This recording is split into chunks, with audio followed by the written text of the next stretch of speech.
Hello and welcome back to another episode of the Toronto Blue Jays franchise mode. And in this episode, we are going to be doing a player lock challenge. And in this episode, we are going to be using second baseman Cavan Biggio. And the first opportunity that we're going to get is on an 0-2 count against Mike Zunino. Chase Anderson is on the hill for the Blue Jays. And it looks like it's going to be a ground ball to the right side of the infield, and it's going to go through into center for a base hit. So no real play there for us to make. And here is our first at bat. He is currently batting .203 with 1 home run and 6 RBIs, so not the greatest start to the year for Biggio. I am going to be showing the entirety of the at bats with each player lock challenge that I do. And the first pitch that we take is a fastball down and away for a strike, and the count is 0-1. And the 0-1 pitch from Charlie Morton is going to be a curveball, which should have been called a strike, but it's called a ball. The count is now 1-1. And the 1-1 pitch, it's going to be a cutter right down the middle, swung on and missed by Cavan Biggio. Too early on that swing. It's a swing and a miss. It's 1-2. Next pitch he sees is a curveball inside, driven fairly deep to right center. Kumar is going back, and he's going to make the play for the out. We get another at bat here in the top of the fifth with 2 out. 3-0 Tampa Bay. And the first pitch that we see is going to be a cutter downstairs, called a strike, and the count is 0-1.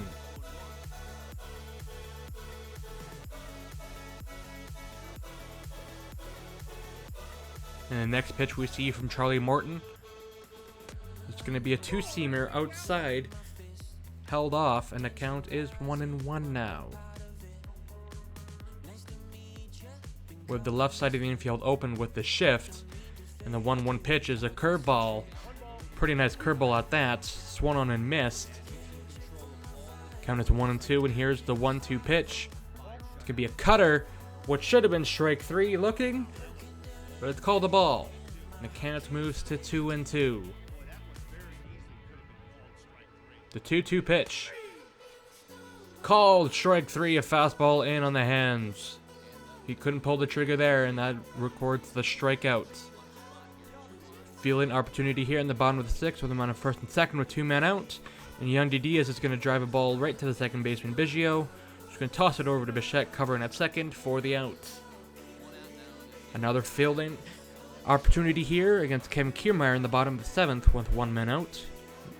Justin Miller with the 0-1 pitch. It's going to be hit into right field, and Grichuk can get there to record the out for out number 2. Our third at bat here. 0 for 2 so far on the game. And Charlie Morton still on the hill. He's going to fire a fastball inside, ball 1.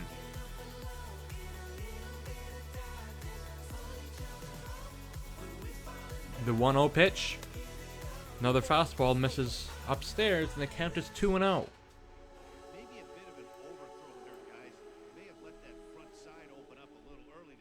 Another fastball upstairs, and the count moves to 3-0 now. Danny Jansen's on deck. Down 3 in the 8th, they just got to look to get on base. The 3-0 pitch is swung on and hit fairly deep but foul. He was late on that fastball. He had the green light. Let's see what he does in 3-1. He's going to swing and hit a ball right to center field, and Kiermaier's there just in front of the warning track for out number 3. And that would be the ball game as the Tampa Bay Rays take the game by a score of 3-1. In the next game we go up against is the 20-4 Boston Red Sox with Nathan Eovaldi on the hill. And Biggio is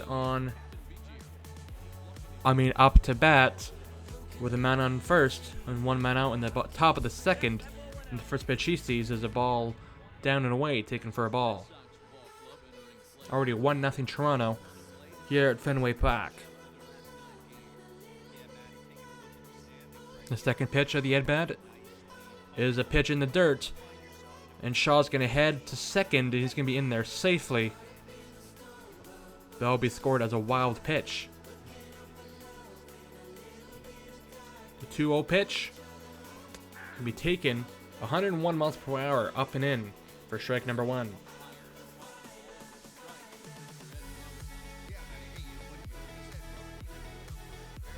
The 2-1 pitch from Voldy to Biggio is swung on and missed. A nice cutter.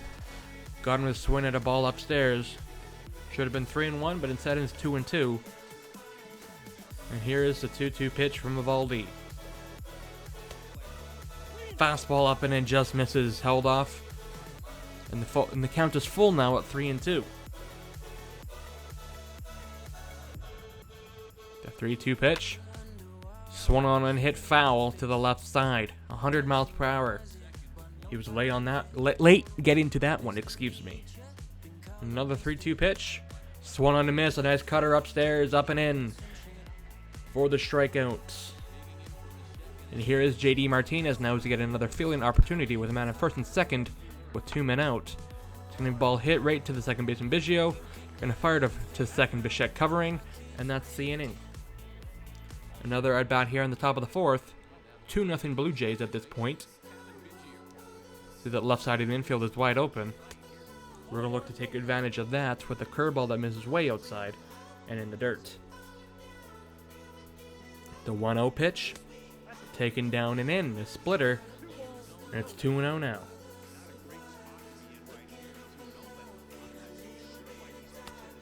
Nice curveball there. Gets one over, and the count is 2-1 now. The 2-1 pitch. Taken downstairs for ball 3. Danny Jansen on deck. The 3-1 pitch. Looking to bunt it. It goes to the right side instead. He's going to fire it over to Eovaldi. Gets to the bag in time for the out. Not a very good bunt there from Biggio.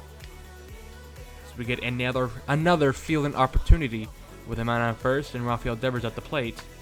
He can hit one to the third baseman Guerrero, who has trouble with it, can't get the man at second, but fires to first in time for the out. So score that an error on the third baseman Guerrero. Another fielding opportunity here. Bottom of the 5th with a 1 man on first. That's going to be hit to the shortstop Bichette, who's going to give it to Biggio and turn it to Shaw for the double play. We're going to get another at bat here on the top of the 6th. It is now 4-0 with Marcus Walden on the hill. Still see that shift to the left side as Walden's going to fire a cutter up and away for a strike, and the count is 0-1. Swung on and missed, 0-2. That was foul tipped, excuse me. And here's the 0-2 pitch. Slider way inside, had to get out of the way of that one. And the count moves to 1-2. Did he held up in time? Yes, he did. And the count is now even at 2-2. The 2-2 pitch from Walden to Biggio. It's going to be a low ground ball to the second baseman, or shortstop, excuse me, Bogarts covering for the outs. Fielding opportunity here with the 6-hole hitter and first baseman Mitch Moreland, who's going to hit a ball to the right side of the infield. He's going to get through for a base hit. Granchuk gets it in quickly. Grichuk, excuse me. Man on first, 1 man out. Still the bottom of the 7th, and Christian Vasquez is at the plate. And it's going to be hit to the third baseman Guerrero, who can't pick it up once again. And this time he won't be able to get an out. To score that, another error on the third baseman Guerrero. 5-0 at this point, and top of the 8th, we get another hitting opportunity with Cavan Biggio. And again, trying to exploit that shift to the left side, but hits it to the right side instead for the easy out at first. Bottom of the 9th now, the Red Sox have made it a game. It's 5-3 with Ken Giles on the mound, looking to get the save. And the first batter he sees is Christian Vasquez, who's going to hit a ball to the second baseman Biggio, who is going to throw it over to first in time for the out. And just like that, that's the ball game. Blue Jays take down the Red Sox by a score of 5-3. And we are in the second game against the Red Sox here. And that's going to be Alex Verdugo hitting the ball to the second baseman Biggio over to first in time for the out. Our first at bat is in the top of the third with a one-man on. We're going up against Chris Sale. Yet to get a hit with Biggio here in this player lock challenge, as you can swing over that two-seam fastball inside. Counters 0-1-1. And that ball's going to be hit hard to the left side of the infield and through for a base hit. That's Biggio's first hit of the episode. There's going to be man on first and second with one man out. And that's going to bring up Lourdes Gurriel Jr., the left fielder. In the second pitch he sees, it's going to be a ball hit to second baseman, fires over to Bogaerts and over to first. Not in time for the double play, but Biggio is out at second. 2-1 Red Sox now here in the top of the fifth with two men out. And here's Cavan Biggio. He's going to hit a weak ball to the third baseman Devers. Hits it right into the shift for the out. Here's another at bat here in the top of the eighth. Still 2-1 Boston. The first pitch he sees is a curveball down and away for ball number one.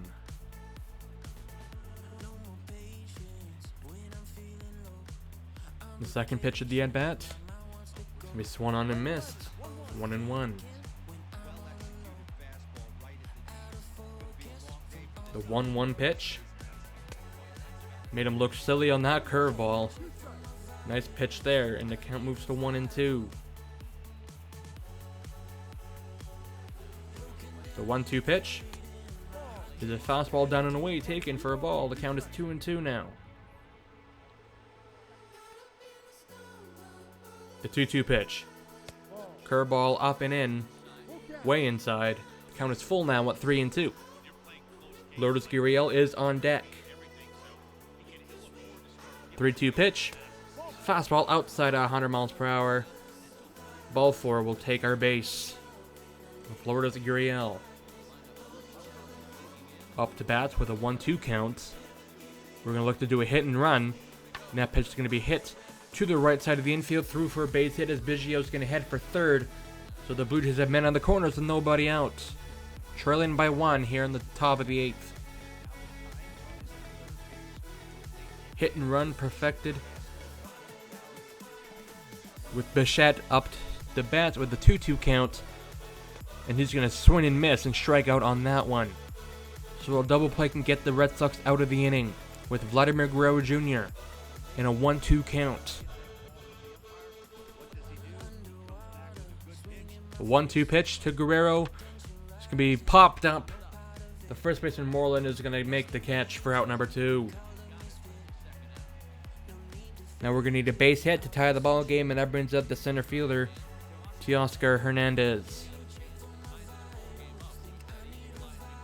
In a 1-1 count. He's going to hit a ball weakly to the left side. It's Devers going to fire to first in time for the out. The Blue Jays still trail by one here in the bottom of the eighth with 2 men on and 2 men out. As Tim Meza is on the mound against Bogaerts. He's going to hit a ball to the second baseman Biggio, who's going to fire to first in time for out number 3. And they will not score another run as the Red Sox win it by a score of 2-1. That's going to do it for the episode. Thank you guys for watching. I'll see you guys on the next one.